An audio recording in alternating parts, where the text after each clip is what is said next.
वितरित केल्याप्रमाणे.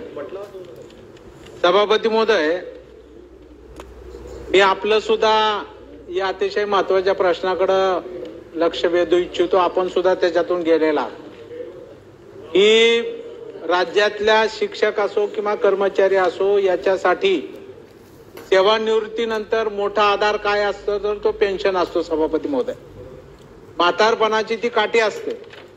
कारण सगळ्यालाच काय शेत जमीन, दादा आपण पण शेतकरी पुत्र आहात, आम्ही पण आहोत, सगळ्यालाच काही शेत जमीन असू शकत नाही जे उदरनिर्वाहाचं साधन असतं की बाबा चला सेवानिवृत्त झाल्यावर शेती करू आणि उदरनिर्वाह करू.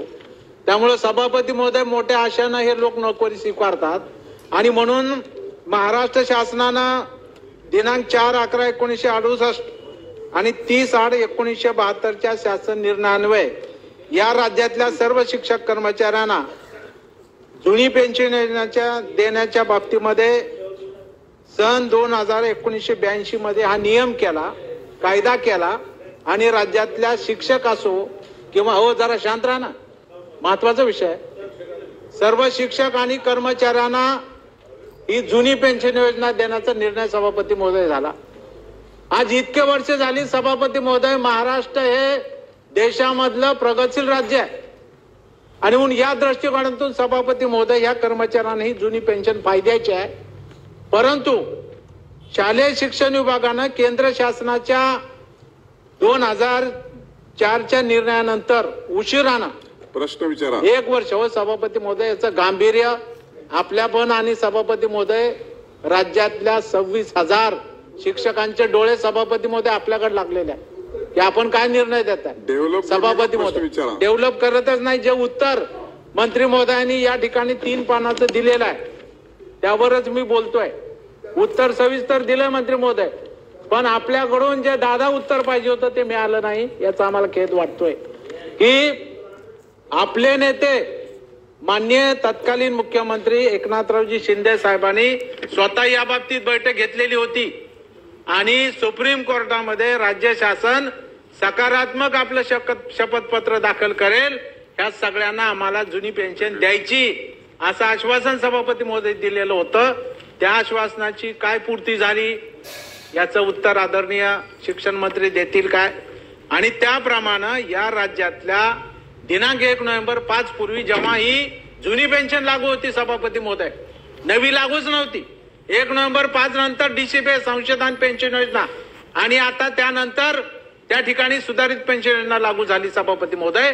पण जुनी लागू असताना त्यांची सेवानियुक्ती दिनांक तुम्हाला पण माहिती आहे सभापती महोदय, आपण पण टीचर होताय. 1 नोव्हेंबर 5 पूर्वी जे सेवेत आले त्यांना जुनी पेन्शन लागू होती, त्यांना ती जुनी द्यायला गरजेची होती, पण ती दिली नाही. का तर तुमची शाळा ही 1 नोव्हेंबर 5 नंतर 100% आली. त्याच्यामध्ये आमचा दोष का सभापती महोदय? आमच्या शिक्षक कर्मचाऱ्यांचा अनुदान न देणं सरकारचा निर्णय, पण आम्ही जर 1 नोव्हेंबर 5 पूर्वी लागलेला असलो तर कायद्यानं नियमानं सभापती मध्ये जुनी पेन्शन सरकारनं देणं गरजेचं आहे. असं असताना दुसरीकडे मात्र ज्यांची जाहिरात 1 नोव्हेंबर 5 पूर्वीची होती, आपणच निर्णय घेतला दादा आपल्या नेत्यांनी, माननीय मुख्यमंत्री एकनाथ शिंदे साहेबांनी, आम्ही त्याचं अभिनंदन केलं, स्वागत केलं की ज्यांची जाहिरात 1 नोव्हेंबर 5 पूर्वीची होती पण नियुक्ती 1 नोव्हेंबर 5 नंतरची होती, अशांना सर्व शासकीय कर्मचाऱ्यांना दादा आपण जुनी पेन्शन योजना लागू केली आपल्या काळामध्ये आता गेल्या वर्षी. मग सभापती महोदय, असं असताना या आमच्या 26,000 लोकांना आपण का वंचित ठेवलेला आहे, यांना आपण कोर्टाची पायरी चढण्याला का मजबूर केलेला आहे. म्हणून सभापती महोदय, या ठिकाणी मी सरकारला हात जोडून विनंती करेन की शेवटी हा सगळ्या शिक्षक कर्मचाऱ्यांचा भविष्याचा नव्हे तर उदरनिर्वाहाचा सेवानिवृत्त झाल्यावर करायचं काय हा अंधार त्यांच्या समोर सभापती महोदय सगळं कुटुंब वाऱ्यावरती येणार आहे. म्हणून साठी सरकारनं सकारात्मक दृष्टिकोन ठेवून या सगळ्या शिक्षक कर्मचाऱ्यांना जुनी, सभापती महोदय आपण पण उत्तर वाचलं, किती समित्या झाल्या सभापती महोदय? हे 24 जुलै 2019 ला एक समिती, 18, 12, 20 ला एक सम्यक समिती, त्यानंतर 13 ऑगस्ट 24 ला एक आयुक्तांची समिती, 3 सभापती महोदय समित्या झाल्या. आणि वारंवार सभापती महोदय प्रश्नाकडेच येतो, आता वारंवार या समितीने अहवाल सुद्धा दिलाय, पण शासनाचं उत्तर काय, एवढा खर्च आहे. मंत्री महोदय, खर्च तर येणारच आहे आणि हा खर्च का आजचा नाहीये, हा आपला भार आपण गृहीत धरूनच त्यांना नोकरीमध्ये घेतलेला प्रश्न विचारा. आहे. त्यामुळे मला असं वाटतं सभापती महोदय, आपण सुद्धा याच्यामध्ये सिरियस लक्ष घालावं. पाहिजे तर ही लक्षवेधी राखून ठेवावी, परंतु माननीय अर्थमंत्री, मुख्यमंत्री याच्यामध्ये उत्तर दिलं पाहिजे आणि या राज्यातल्या 26,000 शिक्षक कर्मचाऱ्यांच्या जीवनाशी, त्यांच्या कुटुंबाशी निगडीत असलेला हा जो आमचा प्रश्न आहे तो सोडवला पाहिजे. आणि म्हणून ह्या सगळ्या लोकांना, सगळ्या शिक्षक कर्मचाऱ्यांना जुनी पेन्शन योजना देण्याच्या बाबतीमध्ये राज्य सरकार कधी निर्णय घेणार. आणि सभापती महोदय, यांचे जे जीपीएफ खाते असतात, आपलं पण जीपीएफ कटलं होतं, ही जी जीपीएफ खाती असतात ती काही लोकांची खाती चालू आहेत दादा, काही लोकांची खाती बंद नाहीत. प्रश्न विचारा. कटिंग बंद आहे, कटिंग बंद आहे. ती सगळ्यांना एकसारखा न्याय दिला पाहिजे. ती चालू करण्याच्या बाबतीत आपल्या स्तरावरून सूचना दिल्या जातील काय, हा माझा दुसरा प्रश्न सभापती महोदय. मंत्री महोदय, सुधाकर आडवाले, धीरज लिंगाडे, अभ्यंकर, किशोर दराडे आणि आसगावकर एवढ्या सदस्यांना आपल्याला बोलायचे आणि त्यामुळं तुमच्या उत्तरातून आता प्रश्न शिल्लक राहणार नाही असं उत्तर द्या. सभापती महोदय, सन्माननीय सदस्य डॉक्टर विक्रमजी काळे सर,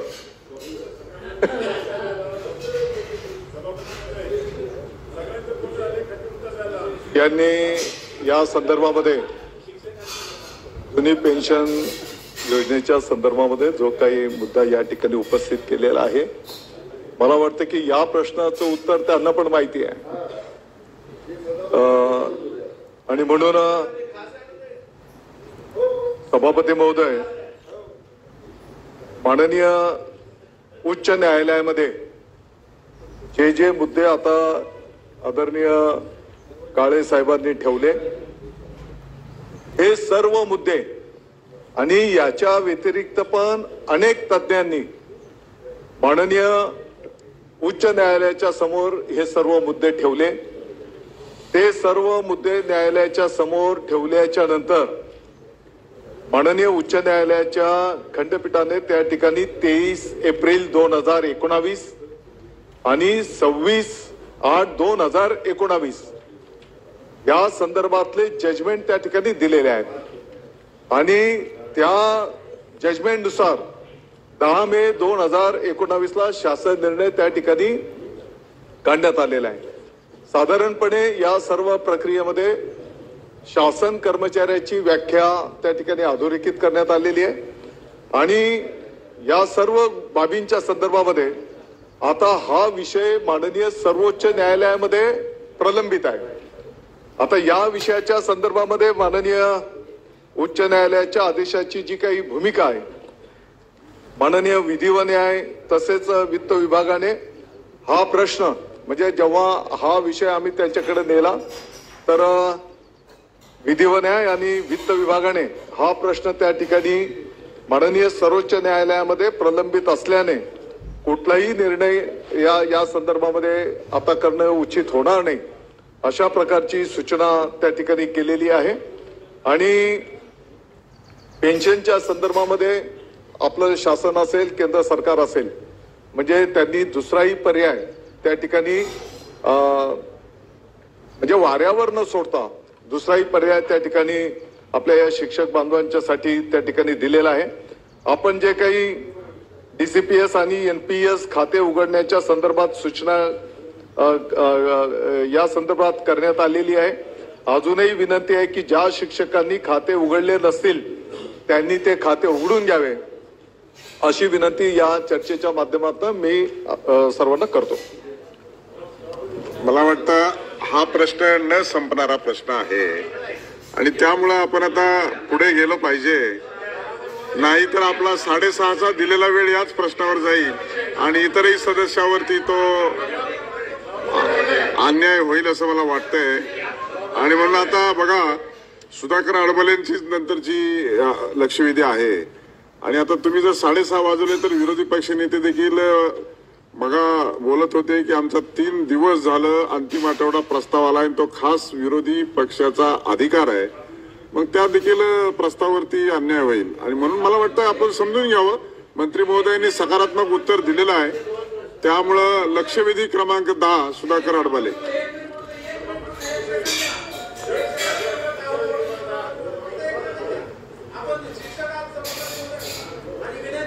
बोला ना.